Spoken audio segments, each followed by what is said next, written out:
Broadcasting from Boston, Massachusetts, the Smart Cities podcast is the only podcast dedicated to all things smart cities. The podcast is the creation of ARC Advisory Group's Smart City practice. ARC advises leading companies, municipalities, and governments on technology trends and market dynamics that affect their business and quality of life in their cities. To engage further, please like and share our podcast or reach out directly on Twitter at Smart City Viewpoints or on our website at www.arcweb.com/industries/smart-cities.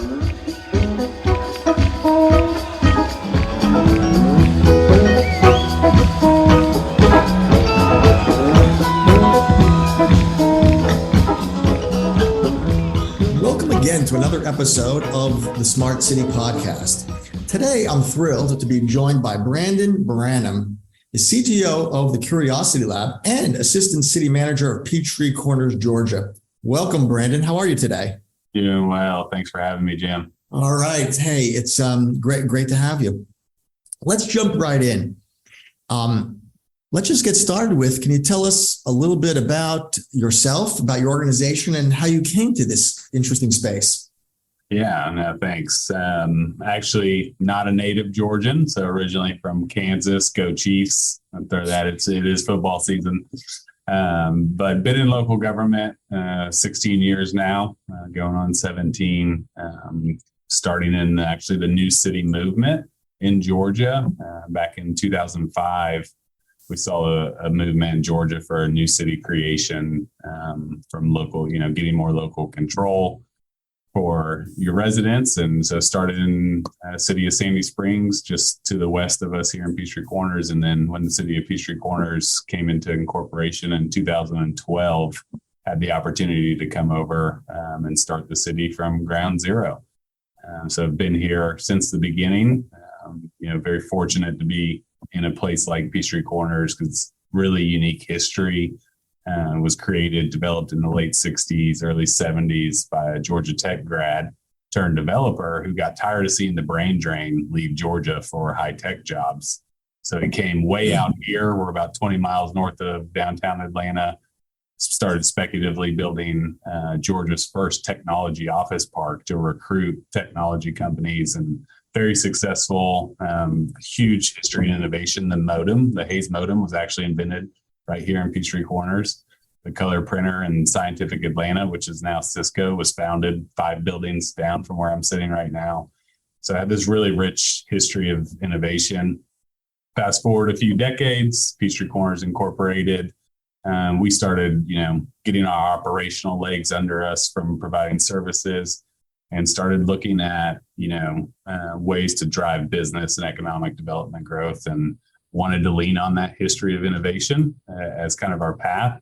And so when did our research, went out to the market and said, what's missing out in the technology world? And what led us was kind of that intermediate step for the growth and scale of technology.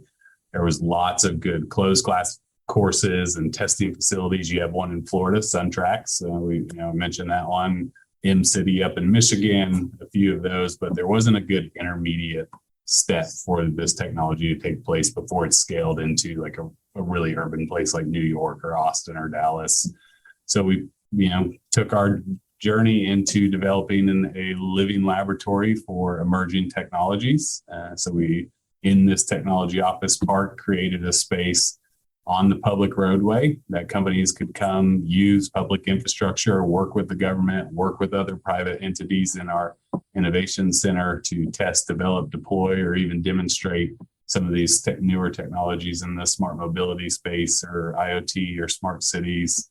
And wanted to really be that facilitator of this industry and how we move and grow smart city for cities and states across the globe. So that's fascinating. So when did the Curiosity Lab actually launch? Yeah, so we opened in September of 2019. Right, great time to open, right before a pandemic. But so we, opened up the infrastructure. We have a full fiber connected roadway that companies can use. We partnered with T-Mobile from a 5G perspective. So we are a 5G live site.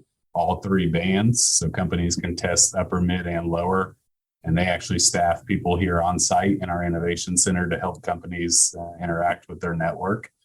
And then over the last, going on 3 years, actually here coming up pretty soon, we've been able to help just over 60 companies test in our facility and start and grow businesses through our incubator program. So when you envision this, I'm thinking about, the current situation, were there vertical applications that you focused upon? Was it all wireless or transportation or energy or something else? How did you go about that process? Yeah, obviously being in the public realm, being a public entity, transportation in the metropolitan area is going to be a key focus for us. But if you think about, our advancements in transportation and autonomous vehicles, it's not just the vehicle itself, it's the infrastructure that supports it, whether it is the wireless network or it's, smart ITS systems such as video analytics or LiDAR. We've got a fully CV2X outfitted facility.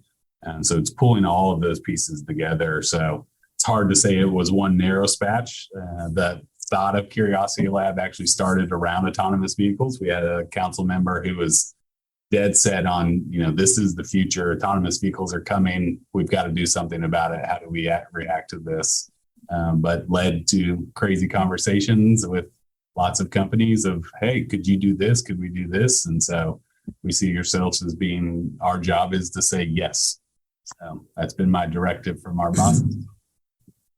So, autonomous vehicles and connected vehicles, that's one application. Are there, before we delve into technologies that you're supporting in any particular companies, are there other, applications? I mean, for me, energy comes to mind, or, there could be others, but can you speak on perhaps some of those other applications? Yeah. Thinking of energy, we have a 25,000 square foot innovation center that is also a test bed for companies. So we're doing things in the smart building energy management of, indoor building systems. One of the companies that relocated here because of Curiosity Lab was ASHRAE, which is the American Standard for Heating, Refrigeration, Air Engineers. Their job is to set policy for indoor air. And so we worked closely with them. They actually took a 1971 building and made it completely net zero. So really fascinating project. And so working with them and other companies to manage energy usage as we begin our electrification strategy for EV and the public infrastructure for electric vehicles, looking at sustainable methods to do that using, solar off grid. Okay.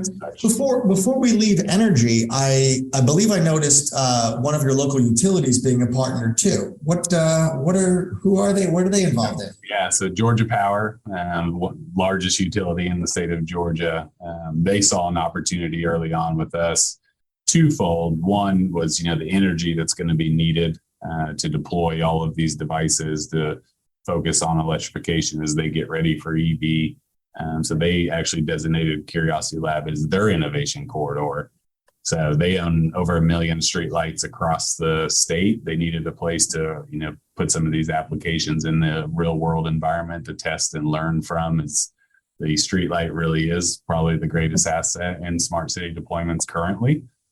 So working close with them because they own, operate, maintain, 1 million plus lights, and they're a part of Southern Company, which oversees 3 different states. So having them as a part of this has been integral in how we've been able to advance in the energy side of the house.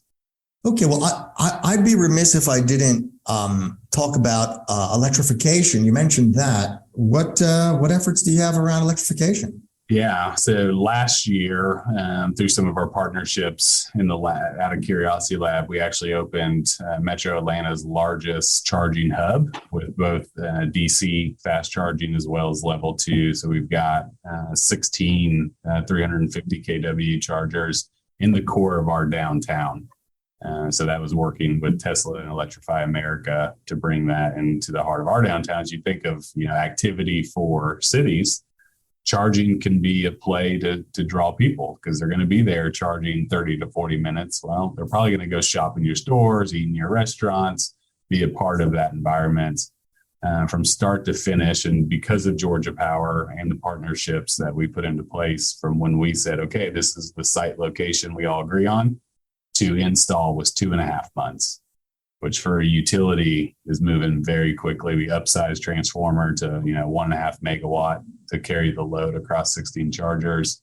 We're seeing about 4,000 charges a month on this network, which is pretty high for most networks that we've seen. And then we've also done some testing here using solar panels on top of roadways. It's a French company called Wattway, and they laid solar panels right on top of our roadway because the idea is roads are clear cut, lots of good sunlight. But they're testing the durability of the roadway because we have vehicles driving right over the top of them. And we hooked that into a level 2 charging station to see if you could charge the vehicle over the roadway that you drove in on. Wow. Yeah, that's interesting as well, like capacitor charging. Of course, all of this is underlaid by IoT and connectivity. And I know some of your partners are telecom operators. In which of these domains are they getting involved? Yeah, so we've got two, right? We've got Hardwire Line, which is through our partnership with Hargray Fiber. And then we have T-Mobile on the 5G spectrum, both 5G, 4G. So obviously 5G still needs fiber, right? So fiber is always going to be a play. The millimeter wave and system that we have here is supported by Hargray Fiber and give that connectivity. And where we're seeing them come around is really being able, especially T-Mobile, right? What can we start to take these applications and cut the cable on so that you're not constrained to where you can pull fiber and the cost of pulled fiber? So they've been intricately involved in the deployment of LiDAR systems on our intersections backhauled over 5G, which is fascinating concept because of the amount of data that transfers over LiDAR versus a traditional video camera. And to be able to do that, and then we're using that to convert to connected vehicle messaging using the 5G network so that we can broadcast the awareness of that traffic intersection. If there's a pedestrian in there, we can take that and convert it and send it out to approaching vehicles. Well, the comprehensiveness of this is really astounding. I'm sure not everything is rosy. So can you comment perhaps on your challenges in starting this up? What complications, obstacles, impediments did you come across in this unique effort? Some seen, some unseen, right? Indeed. Obviously, financially, it is an investment that cities have to make. We've made a little over $6 million investment in the infrastructure to build Curiosity Lab. It's everything from, the roadway reconstruction to allow, we have dedicated lanes for autonomous advanced vehicle testing, the fiber system, standing up the technology to support all of that. So there's, challenges in just the amount of available funding, which, through the new IIJA bill, we're going to hopefully see some opportunities there. But what some of the unseen that you don't think about is when you do, we want to be agnostic as possible so that we can evaluate and test and, see these technologies, but not always the private sector likes to play together when they're competitors. So by allowing and partnering with some excludes others. And so those are things that we've seen have been a challenge because as we think of standards and standardizing all of these devices, they're going to have to talk to each other eventually. So how do you get there? So that's been some of our challenges, working with the university systems, getting them pulled in. There's a lot of bureaucracy in university. But it's a very important aspect on how we move things forward from a research and application standpoint. So challenging dealing with different entities and part of it. And then one of the biggest challenges, put on my CTO hat, is we've got all these new emerging technologies. We've got all these devices out in our city. I've got, 27, 28 different devices. Well, that's 27, 28 different logins that I have to go. And so pulling all of these into a single pane of glass has really been something we've been focused on and working with some companies to try and solve that issue. Because until cities can see, every device on a holistic approach, it's going to be harder to make better informed decisions when you're piecemealing devices. And that's part of the standardization of these technologies. Wow, that's just great. Moving on to implications of your efforts and similar efforts around the country and around the world. The smart city concept has different, arguably sometimes substantially different meanings depending where you are. If you're on Park Avenue in Manhattan, it's different than if you're in some underdeveloped areas of the world. And even in developed worlds, things in China are different than they are in Peachtree Corners. So how has Peachtree Corners, approached the creation of a blueprint for how other cities in the U.S. can do this? And is that applicable to other areas of the world as well? Yeah, no, great question. And something that each community, as you said, is different. And so your key stakeholders within that community really have to know what the issues or problems and challenges they're trying to solve for their community specifically. What we do may look different, but how you get there can be accomplished the same method.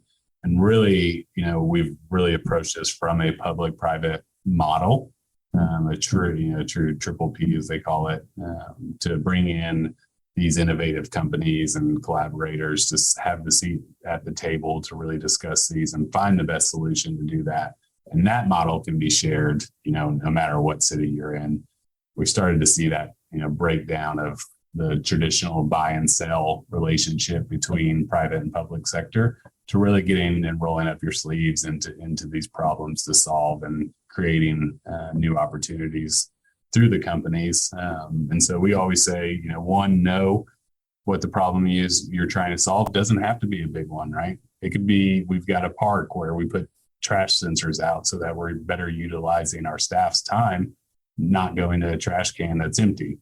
What's full, when it's full, when to go, when not to go. So just saving resources. And that's a small application all the way out to as we start to think of, solving digital equity and the divide, finding applications to do that. We're working on a project now to deploy public Wi-Fi and safety security in one of our underrepresented areas.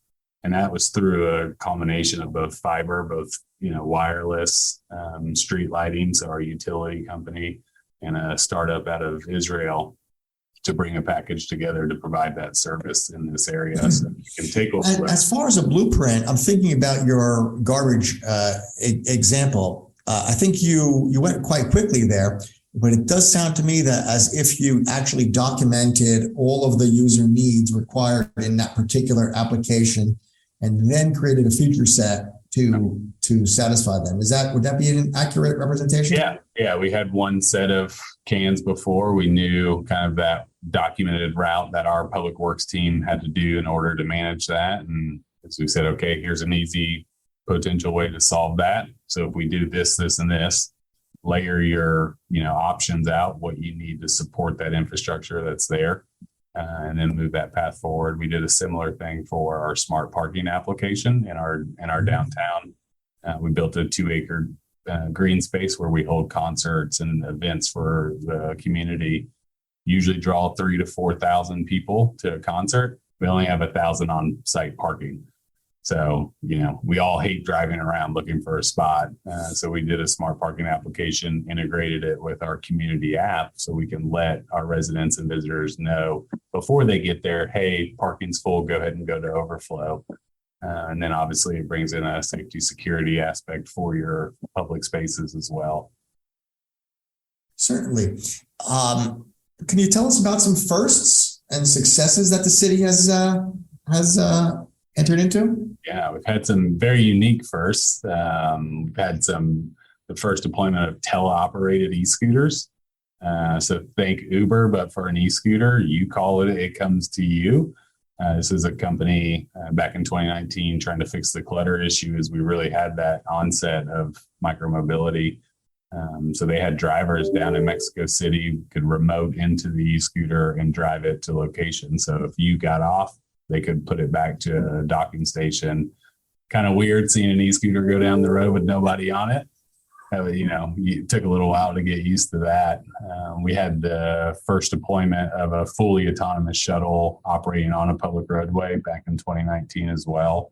So that was the first time it had kind of been taken out of the parking lot scenario and into the public realm, which was fascinating because we're not a flat open course. We've got 13% grade change, lots of trees, curves. So we provide a pretty unique opportunity for companies to test their product in here. So those were some of the fun first, and then another one that I think is really going to help push us forward is we just did the first connected vehicle of a preemption of a traffic signal to an autonomous vehicle over a 5G network. So before we go into transportation, let me ask, many of these applications, connectivity is simply required. So I know you've got quite a number of projects underway about 5G. So let's spend a little bit of time on 5G. What's happening at the Curiosity Lab and Peachtree Corners in the domain of better connectivity? Yeah, as we think, kind of twofold. You've got traditional smart city applications that just need a higher bandwidth of connectivity for machine learning applications or reporting, but maybe not the highest latency as you would need in a connected vehicle environment where you need to spin and push that data out, and quicker because it makes the difference between a vehicle stopping, not stopping, recognizing or not. So we've got applications in the autonomous shuttle over the 5G network as we start to think about removing the driver out of a public transportation system. How do you manage the inside of the cab? So we've got a Microsoft Percept device connected to the 5G network, processing, are the people wearing their seat belts? What's the overall setting inside the vehicle look like? And that reports all over the network. We've connected the CV2X application into the 5G network as well, and that's detecting the light and the autonomous shuttle. So when it gets within its certain range on the network from a connected vehicle, it actually holds that light green for the shuttle. Saved us 3 minutes on the route, which, these are low speed vehicles. They're only going about 13, 14 miles an hour. So 3 minutes is a big deal. But if you think about that in the bigger spectrum of managing corridors, that starts to change the objective. We're also doing some low band IoT devices. So we have sensors in fire hydrants, monitoring water pressure regulation, water theft, because that is an issue a lot of times on fire hydrants, using the network for that. And then also in our smart parking application, we had areas that we could not get fiber to. It's just too cost prohibitive. So we're using the 5G network, which we need a little higher speed and latency on that because we're detecting vehicles pulling in and out of spots in a real-time manner and pushing that back into our system. Wow, that's great. You've touched on many aspects of the transportation network. And in fact, we led off with transportation is one of your most important, if not the most important vertical you have.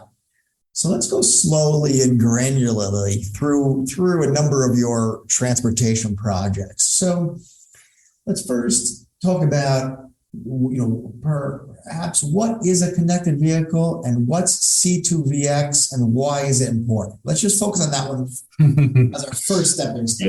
Yeah, that's a pretty big topic now, right? In the last few weeks with the FCC, making their ruling that they're going to release the top 30 megahertz of the band specific to connected vehicles. So as we, CV2X is connected vehicle to everything, and it communicates over a 5.9 gigahertz band, and you can use a portion of the 5G network for that communication between infrastructure to vehicle to pedestrian. So one of the examples that we have is we have a rapid flashing beacon. So it's a pedestrian crossing where, the pedestrian pushes the button and it lights the lights up so they can safely cross the road. That's not at a traditional intersection. So we have a 5G connected roadside unit that when a pedestrian pushes that button, it broadcasts out that message to the oncoming vehicles that are able to receive connected vehicle messaging to let them know there is a pedestrian in that crosswalk. And, it's about a 200-yard range. So giving more awareness from a safety application. talk about vulnerable road users. That's the term they use in connected vehicle. Get outside of the car, but our pedestrians that are walking, our cyclists who are riding, how do you make them more aware to the vehicles that are around them to protect that user? And then we're also doing vehicle to vehicle communication so that each vehicle that's connected with the device knows where the other vehicle is in real time on telemetry data. And then if they do a hard brake, it can alert that other vehicle that, hey, the vehicle in front of you, slammed on its brakes, so they can start to slow down. Scale that to the infrastructure side. We're telling the vehicles what the signal phasing timing is. So if you're, as we think about optimizing our corridors, if I can tell you to maintain a certain speed and you'll make it through green, and we can start to optimize that transportation system. Or you're not going to make that light at your current speed, go ahead and start slowing down because the light's going to turn red. Yeah, there's a fascinating number of connected vehicle applications that have very dramatic impacts. Mm-hmm. And the first I think of is that the vehicle spacing can be drastically reduced. And I remember reading fairly recently a study about the Lincoln Tunnel going between New Jersey and New York, that if you took the buses and used V to V, they would be 10 feet apart, 20 feet apart, and you could very easily overwhelm the Port Authority bus station with passengers if you did that very, very quickly. Yeah. But the other one that, from a vulnerable road user perspective, I think is perhaps the most impactful, is that in the relatively near future, V2P, I'll create an acronym, communications will be available so that that vehicle will know that your phone is in your pocket and your phone is a proxy for you, so that if you are crossing that crosswalk and you have opted not to press the button, or if you press the button and have opted not to wait, the vehicle will still know you're there. And in the perfect universe of a V2V world, that vehicle will then apply its brakes and slow down so that you can safely cross the road. With the number of pedestrian deaths in the U.S., that is just simply an incredible game changer. Now we talked about connected vehicles, and that's a little bit different than autonomous vehicles. Yeah. So, Brandon, can you, for our listeners, perhaps differentiate the connected vehicle versus the autonomous vehicle, and then tell us about what kind of autonomous projects you have underway? Yeah. And a good question, because a lot of times they do get confused. Where connected vehicle is the communication between vehicle to infrastructure, vehicle to vehicle, whereas autonomous is the systems engineering of the vehicle to drive itself without any communication from another device. So we have currently a deployment of 3 purpose-built autonomous shuttles that are operating in our facility now. Because they're purpose-built, we do have to have a waiver from NHTSA to let them run on the roadway. So it requires a safety steward on board. But they're using, localization through GPS modules and the network to know its location on the roadway, and then uses an array of LiDAR and video cameras to detect real-time objects that are in its path and drive the system remotely by itself, not controlled by us as humans. So it does, detection. If an object comes out in front of it, it's detecting that through its LiDAR and computer vision to stop or slow down the vehicle, but is solely dependent on the vehicle brain itself to operate, whereas, we are the brain in the vehicle when we're behind it. That's superb. In our sequence of questions here, next up is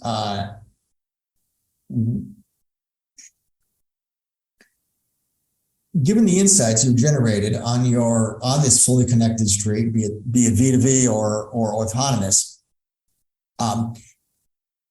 what's your perspective on trusted level 4 and level 5 autonomous vehicles, particularly in dense environments? I think we're getting there. Are we there yet? Probably not. There's still a lot of reactions that we as humans do and instinctively do as we're driving that, they're still training these algorithms to learn how to do. We've seen some of these deployments start to roll out in Las Vegas and San Francisco, but they've traditionally been on lower conflict times of the day, so more at night. But we have, perception model when you're driving down the roadway and you have two pedestrians walk out from behind a car and another car pulls across on the left-hand lane. How do you respond to that? Us as humans, we instinctively know what to do in that situation, but how do you train a computer to think like a human driver would? And then how do you start to recognize, if you think of, right, Tesla's probably the most talked about autonomous. It's not really autonomous. So just clarify that one. But as they're approaching a traffic signal, they don't know that the light is red if it's not a connected vehicle, because they can't tell the difference in the color of red, yellow, green on that traffic signal. So if there's not a vehicle in front of it that stops, it will actually continue to go through that intersection. So those are the things we have to think about as we begin to push autonomous out into more urban environments where you have traffic signals and crosswalks. The infrastructure has to be there to support it. So connected and autonomous vehicles actually go hand in hand and help one another, navigate these more dense environments. That's true, because in a connected vehicle world, some of that data can be shared with the autonomous vehicle as a data input that is not solely harvested by a LiDAR camera and accelerometers and other onboard devices. So the Curiosity Lab, the Peachtree Corners, is not doing all of this in a vacuum. I'm sure you're interacting with other public agencies. So what interfaces and dialogues have you been having with the Georgia Department of Transportation, the U.S. Department of Transportation, as well as other of the smarter cities that are out there? Yeah. No, we're all in this together to learn how we, safely and effectively roll out these new emerging technologies to our communities. So we are always open and have visitors here in the lab to experience what's going on, because it is a public street. It interacts with, everyday traffic as us. We were fortunate. Secretary of Transportation Pete Buttigieg was here on site. He'd heard about some of the work we were doing, and so came and took a visit. Went back and talked to his cabinet. So we've had the deputy administrator of the FAA here. So we started to think about drone applications in cities.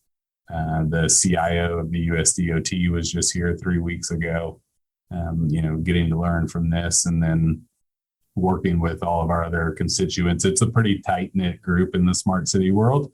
We're fortunate about that. So we, share our love and hatred of certain things, and how did this work, how did this didn't, and so we're getting ready to all converge in Miami here next week for the Smart City Expo, where we just get to honestly share ideas, like how's it going, how did this implement for you versus how did that not work in this community. So we keep a pretty open dialogue between us, behind the closed doors, where we can share honestly and then share those experiences across our network. But we've had New Orleans here in the city. We've had City of Aurora come out and visit us. LA was here. So we're only a city of 45,000 people, but we can help from what we're learning and doing here in Peachtree Corners, even to a larger city. Thanks. One of we talked about challenges, but one of the challenges we didn't discuss was that of cybersecurity. Given that you're a model and creating this blueprint for smart city development and ecosystems, what are you doing in the realm of cybersecurity, and what are other agencies and companies and other guidances are you receiving from SDOs and trade organizations and all the other organizations that may impact cybersecurity? The one thing that keeps me up at night, right? keeps any good person in technology up. We actually, one of the things we did is we started to build out this network and starting to think about all the connected devices that are talking to one another. We went through the process to be a NIST 171 compliant facility. So, taking that, standard that has been set from the national level to implement that into how we think about the security and protection of data and privacy at a smart city environment. So our facility is compliant with that. And then we work closely on, really three different viewpoints on cybersecurity, your traditional firewall standards approach, and then partnered with a couple new startups in the cybersecurity space. One of them is actually doing sampling testing of all the network traffic, running an AI algorithm over it to test vulnerabilities on endpoint devices, not just what's coming into the firewall, but what's happening on those devices that are out on the edge.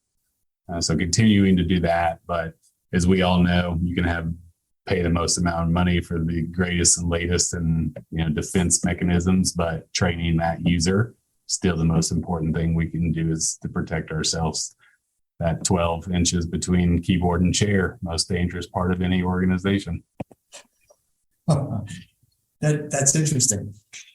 We've covered quite a few applications, but what other types of smart city applications are there that you're considering? What comes to mind for me are utility applications, other autonomous vehicles that might not be the passenger carrying vehicle, public safety, energy we talked about, sustainability, renewable energy. What do any of those trigger any projects? Have they triggered any projects in the lab? Yeah, so you think of non-passenger, working on a couple pilots from a delivery system, both on ground, underground, and above ground.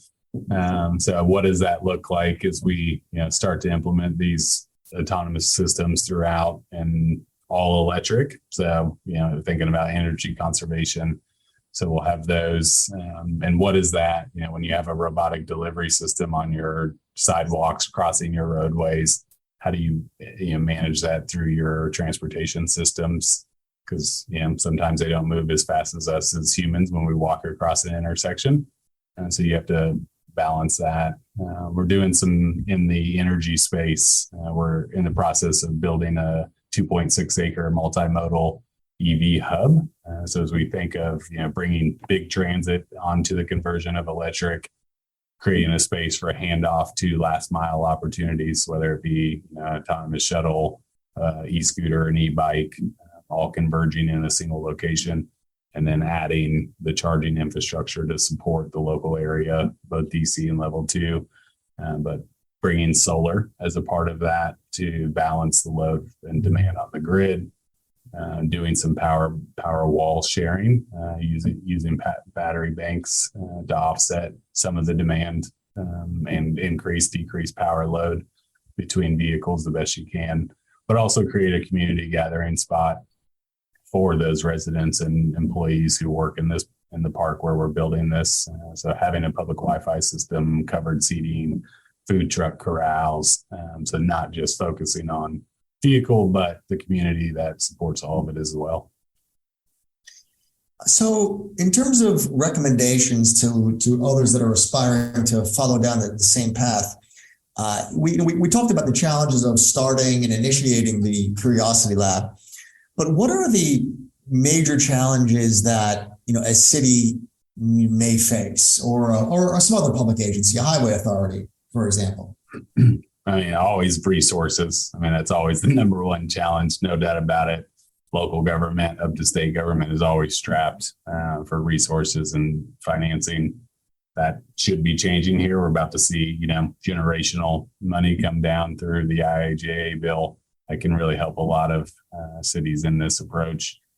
But also, just being a champion for your community, keeping that citizen-centric focus in the applications of what you're doing can overcome a lot of the challenges.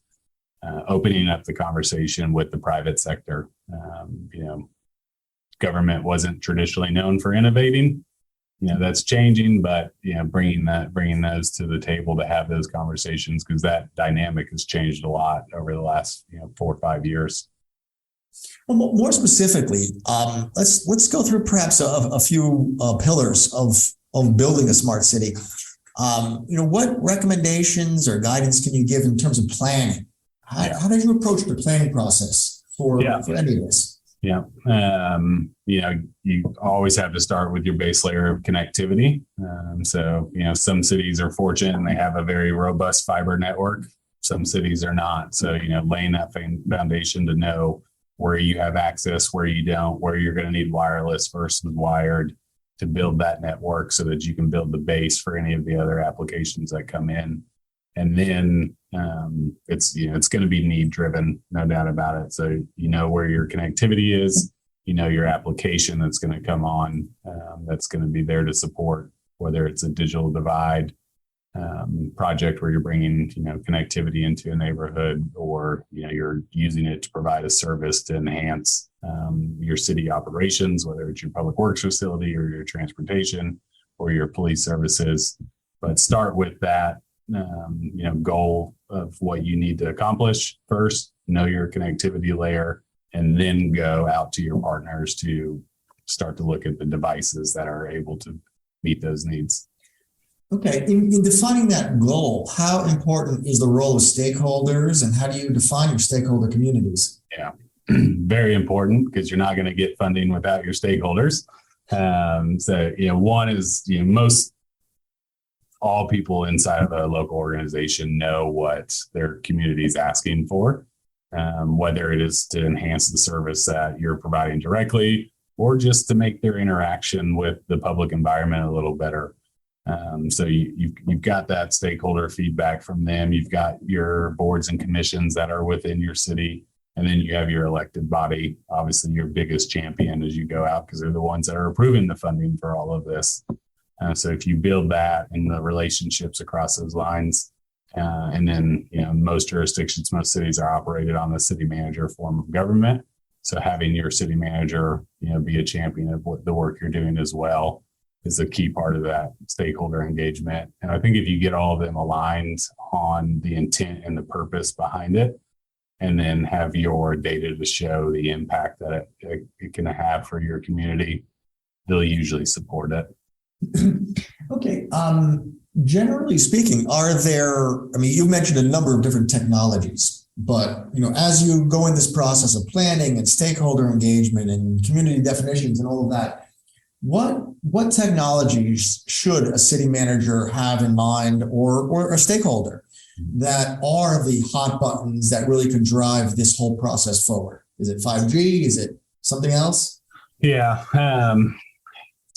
It's hard to answer that question, because it really is, what we face is going to be very different than what downtown Chicago faces. So having a very specific need, but connectivity, no doubt about it, has to be there. Whether it's, wired or wireless. 5G provides a lot of benefits that, you couldn't get just because of cost prohibitive. That for fiber. But as you think about, for most metropolitan areas, transportation is going to be a big focus, the operations and management of our transportation facilities. So that is, and we see a lot of that in the smart city space, right? Because it is a need in most communities. So being able to make a big impact there quickly can make, probably a quicker sell, for lack of a better word, to your elected body on the effects that smart cities technology can have on your community. Once you have done your planning, you've started deployment, you've chosen your technology, testing is a big issue. How do you know you're staying on track to hit your goal and your KPIs? Yeah. Can you talk about that a little bit? Yeah. One, hopefully you did your homework beforehand to know where your current set is, and then you're really measuring the progress from that implementation. And some of it, is not always going to be a direct one-for-one correlation in some of the technologies. You think of, where a connected vehicle is right now on its ability to use signal preemption over connected vehicle technology for emergency and public transport. You don't always have a trip going out over that intersection, but when that technology works the way it's intended to, when that emergency vehicle goes through that corridor, then you can mark that as a success. Otherwise, you're doing a different measurement on that model.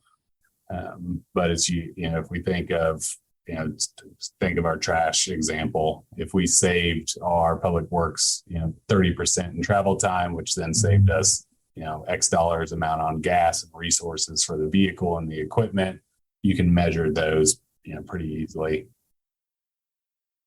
So Brandon, what's next for the city of Peachtree Corners and the Curiosity Lab? What's your 5-year vision?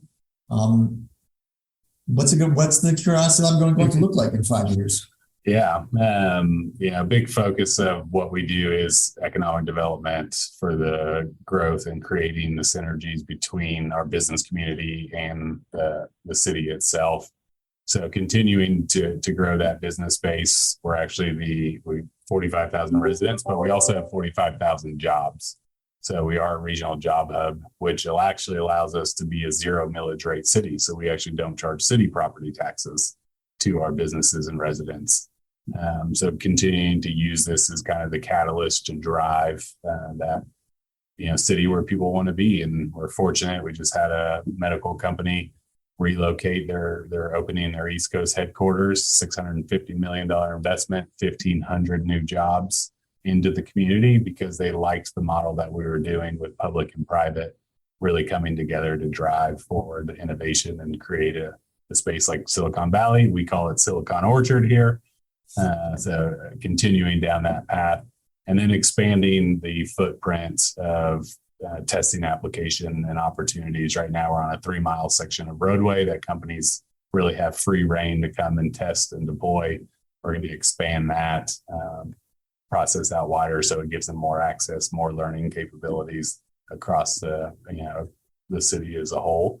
And then continuing to push these through to how we provide services to our residents, because we are unique in that. So we take advantage of any application we can. Despite 400-ish people providing services for the city, we actually only have 15 W-2 employees for the city. So we take that private-public model even into how we operate the city on a day-to-day basis. Great. As we've been speaking, a number of questions have come in. So let's go through some of these. So our first question is, what are you doing about first mile, last mile mobility, in particular with electric vehicles? Can you speak about that? Yeah, so we have really a big focus too on the mobility hub that we're going under. That initiative is to bring in, an e-bike sharing program that connects that hub with our other residential areas across the city. We'll have the e-scooter deployment along with that, and then the purpose-built shuttles. Those are also electric vehicles, really focus on that first and last mile connectivity to bringing all 3 layers of those together for, hopefully to increase, ridership on public transportation. Our next question is, what technology are you using for V2V communications? So we have 3 different companies that we're working with in that space. So we have some Comsignia, the company out of Hungary. So we have some onboard units as well as roadside units. iTerrace, we have their technology out here, Traffic Cast, both onboard and roadside units. And then another company who's doing a little different approach to connected vehicle, a company called Applied Information. It's using a FMU communication, so not a traditional 5.9 band that we see in connected vehicle, but it has an app that you and I could download on our phone called Travel Safely. So then we become a connected vehicle, so that can go out to any vehicle. You don't have to have the install of an onboard unit inside your car. So evaluating both of those options. Here's an interesting. This is a very interesting question. What steps are you taking to secure the legacy operational technology as you add these new capabilities? upgrading, right? Yeah. We're fortunate. We really are in that space, only being a 10-year-old city. A lot of our infrastructure is newer in that, but working with our partners to continue to do upgrades and software updates to ensure security plays a pivotal role in how we manage all of our systems across the city. It's kind of an unfair advantage being 10 years old in that space, because that is a big challenge for a lot of municipalities that are 80 to 100 years old. There's a lot of legacy operating infrastructure that you have to consider.